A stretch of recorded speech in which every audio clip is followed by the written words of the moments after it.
Hey, what's up, everybody? Welcome back to Sales Performance Improvement Radio. I'm Terry Hansen, your host. It's great to be back with you once again this week. Listen, so today you and I need to have a little conversation about a 3-step pattern for having successful sales conversations at whatever stage in the sales process you might be at. So stick with me.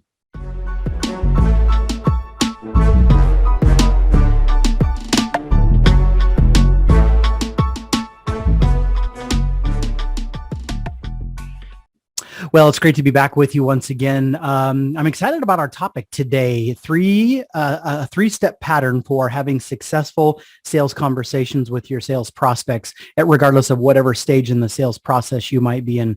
Let me start by sharing a quick story with you that kind of illustrates an important point that I hope will be kind of cemented into your brain as we carry on our conversation. The late and great Stephen Covey, famed author of the famous book, 7 Habits of Highly Effective People. In one of his, in that book, he shares a story, and I'll kind of reiterate that story to you again to illustrate a point. He told the story of an experience that he had himself. He was traveling in some city somewhere, and after he had a series of meetings and whatnot, he was heading back to his hotel, I believe, and he was riding one of the subway systems, and as he was sitting in one of the subway cars there, just kind of minding his own business, the door opens, and a dad and 2 or 3 small children enter into the subway car and sit down. And so the train gets started and kind of rolls down the tracks, et cetera. And immediately the kids start bouncing off the walls. They're climbing on the seats and bumping into other people and are just super rowdy and obnoxious. And the ruckus with the kids catches Stephen Covey's attention, and he kind of glances over and is looking at the kids, kind of wondering, when Dad, of course, is going to, get his arms around the kids and say, "Hey, come sit down and calm down and don't be so disrespectful." But the kids just continue to climb on him and climb on other people, and they're jumping around and laying on the ground and kicking their feet, and they're just really causing a distraction. And Stephen Covey, emphasizes that in his mind, he's thinking, how rude, how disrespectful. Is he totally ignorant and unaware of what's going on? What kind of a father is this guy? What a terrible example. I mean, this is the reason why we've got so many delinquent youth. It just kind of starts, right? Kind of all these negative thoughts going on in his mind.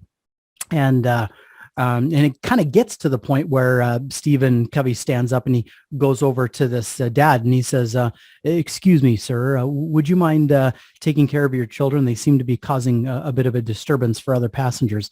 And almost like he kind of snaps out of a daze, the father looks up at him, and it's clear that he's got, red circles around his eyes and whatnot. And he says, "Oh, excuse me," and then sees the kids and he says, I'm sorry, I guess I've been a little distracted. We just came from the hospital, and my wife, their mother, just passed away, and I'm sure they don't quite know how to react or respond to that." And after the dad or the man mentioned this, Stephen Covey mentioned that just immediately in a split second, his whole paradigm, his whole perspective, and his whole attitude changed towards this man from one of kind of indignation and contempt and being very critical of him to just having an open heart and just having tender mercies and just wanting to give the guy a hug and just sit and cry with him and express his condolences. But it's amazing how one simple thing can change our paradigm and our perspective and attitude towards something. And, oftentimes as sales managers and as sales professionals, we do get into a bit of a rut as we are working to sell our products and services to the prospective clients that are knocking on the door of our company. We do the same thing over and over again, and our perspective and attitude and perception sometimes gets to be very, very narrow.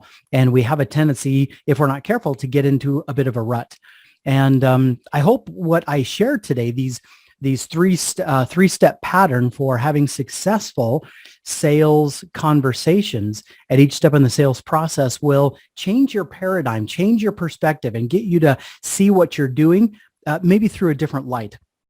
I remember years ago, back in 2011, the Research Institute that created the famed books, the Challenger Sale and the Challenger Customer. I don't know if any of you have read those books or not, but they're fantastic, very, very wonderfully done. But the Research Institute, CEB, behind those books conducted a massive amount of research back in those days. And one of the hallmark findings that they determined was that that buyers, they typically, when they're making kind of complex large B2B purchases, they typically go through 3 stages in the sales process. And stage number 1 is where they identify and agree to a particular problem or issue or challenge that they are having. And once the decision maker identifies and agrees to that there's a problem and it's worth solving, then step number 2 is they immediately start looking for the right solution, not just any solution out of all the alternatives out there, but the right solution that's really going to make a difference for them. And then once that happens, then the third and final step and stage in the process is they look for they look for and identify and agree to who the supplier or the vendor of that solution is going to be. Now, ultimately, those 3 steps and stages may not be new or revolutionary, but make no mistakes. But before somebody's going to buy, they have to walk through each one of those steps and stages.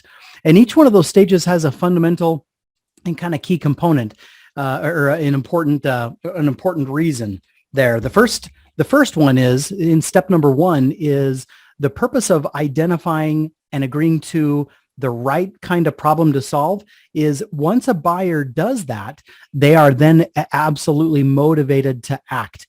Once they are convinced that there's a problem and it's worth solving, then they're motivated to act. And the big question that they are looking to solve is, what happens if I do nothing?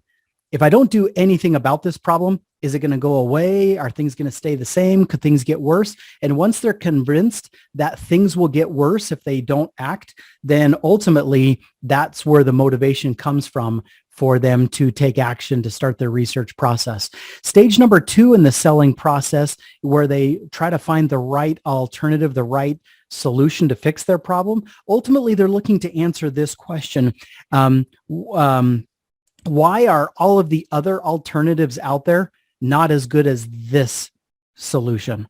Out of all the different options out there, why should I choose this solution? And the reason why, or the core element of stage number 2 is, once they lock onto a particular solution that they believe is the right solution out of all the different alternatives out there that are going to do a good job at solving their problem, that gives them tremendous hope for the future. That gives them a smile on their face and gives them kind of this bit of hope and enthusiasm and excitement that things are going to get better for them, which leads them to the final stage in the sales process, which is where they identify and agree to who the supplier or vendor or the merchant is going to be that's going to provide that solution to them. And ultimately, the question that has to be or the core thing that is solved by identifying the right vendor is, it gives them the confidence and it reduces the amount of risk that they feel and helps them feel safe about moving forward. Just because there's a good idea or a good solution, without someone to be there to partner with them to make sure to block and tackle and prevent terrible, horrible things from happening to them, they'll always feel a degree of risk and they won't be as confident. But if they've got a good company, a good brand, a good team, a good partner that's going to help them implement it, then ultimately that makes all the difference in the world in helping them feel safe, right? So the core question that is answered there in this last stage is, what are the risks that you and I, as suppliers and vendors, that we're going to mitigate for our potential customer? Now, with these 3 steps and stages, they create a very important pattern for successful sales conversations, a pattern for successful sales conversations at each step in the sales process. And I want to give you a couple of examples. So for example, if a salesperson is running into an issue let's say early on in the sales prospecting process where they're generating a lead and trying to schedule appointments and just kind of trying to get those conversations started, and they're running into a lot of rejection or a lot of stalls or a lot of excuses or weak interest or unqualified leads, things like that, then it's typically because they're getting those 3 steps and stages out of order. Instead of starting the conversation off with identifying a problem, identifying the right solution, and then focusing on why they or their company is the best supplier of that solution, they're usually mixing those up. They're talking about the software, or they're talking about the service first. They're talking about the solution first, not the problem. They're talking about the solution first, or they're talking about how great and wonderful their company is, how they're state of the art, how they're award winning, or how they've got the best customer service on the planet, or how many wonderful testimonials. They're starting the conversation off by focusing on stage 2 and stage 3 topics instead of stage 1. So if your sales team or your salespeople are running into a high degree of prospects who go dark on them and become unresponsive, or they say they want to think it over, they don't make a decision, or they come up with a lot of objections, then it could be that during the sales process, either early on in the prospecting and appointment stage, or in the qualification and presentation stage, and where the proposal is, or at the closing stage towards the end, it's probably because they're getting those stages out of order and focusing on the wrong things the right things, but just at the wrong time and in the wrong order. So let's do a couple of examples. For example, let's go back to our sales prospecting. Let's say I'm cold calling. How might I apply the identify and agree to the problem, identify the right solution, and then identify the right supplier, that order, to say a cold call? When I get the prospect on the phone and I introduce myself, immediately the first things out of my mouth are going to be related to a problem or an issue or a challenge that I know that my potential prospect is probably dealing with. So if I sell software, for example, and I know that that my software does a really good job at saving people time related to some, say, back office tasks, let's say, with work order processing, then my pitch or my introduction might have something to do with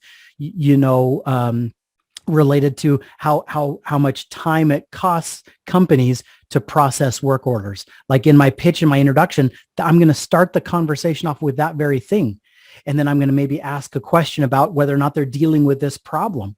Right. And then after they answer, I'm going to quickly go into a solution and ask if they're currently using any sort of software that helps speed up the work order process. And if the answer is yes, or if the answer is no, then we go to the next stage and then talk about how great and wonderful our solution is and if they'd like a demo.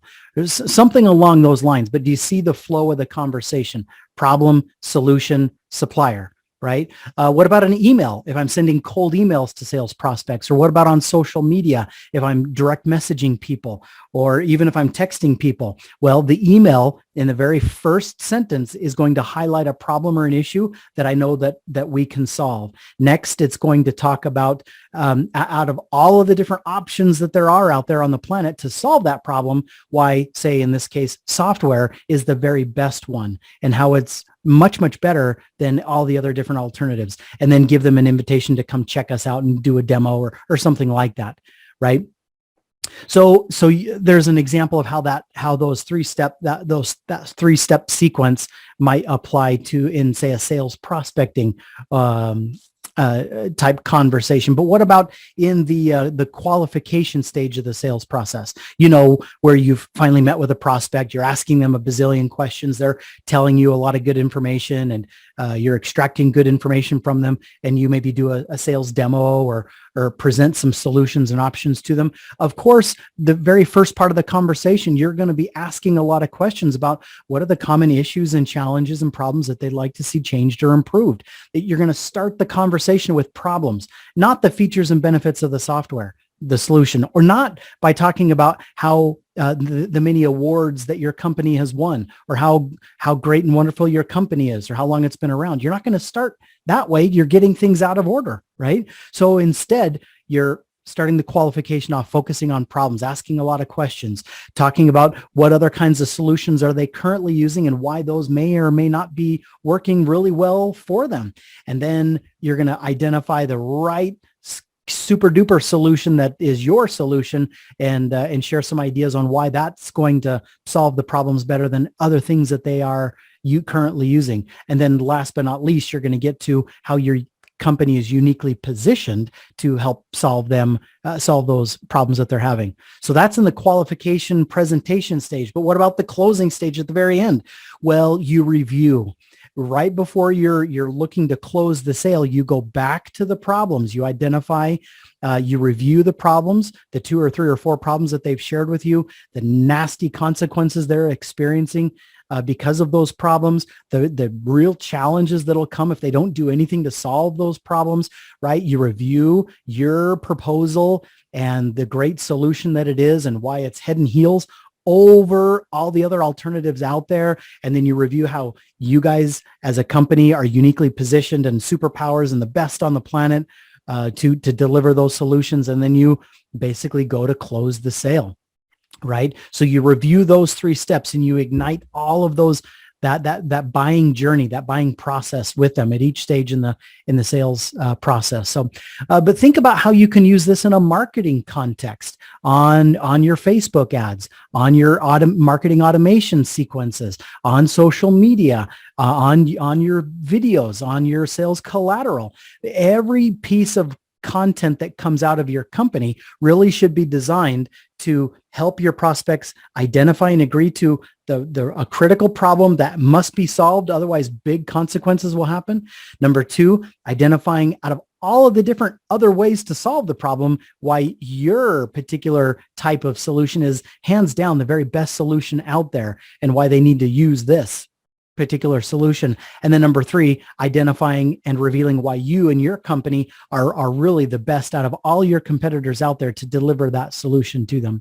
So I share this 3-step buyer's journey process in this 3-step pattern for successful sales communications to really hopefully change your paradigm, change your perspective, change your attitude and your mindset about not only your sales process and question whether or not how effectively your team is going through that process itself and how well they do at helping your buyers navigate through those 3 stages, or having you maybe take a second look at your email sequences, your Facebook ads, having a second look at your cold call scripts and your social media, your social selling efforts, and evaluating how those are being done through this lens of this 3-step buyer's journey and this 3-step pattern. So anyway, I hope some of the things that we've talked about today have gotten you to think a little bit more objectively, say, about your selling process and how your team is doing. And I'd love to hear what you've, some of the takeaways and key insights that you had. So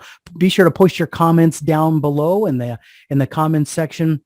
Appreciate you taking some time to listen. And if you found value in this, if you've enjoyed it, then be sure to like this video, subscribe to the podcast and to the YouTube channel itself. And so you can be notified every single week when new episodes come out. And be sure to leave a review, leave some comments. And as this podcast continues to grow and thrive, we want to reach as many people as humanly possible. So great to be with you. Keep up the good work. I can't wait to see you again next week, right back here on Sales Performance Improvement Radio. Take good care and we'll see you soon. Bye.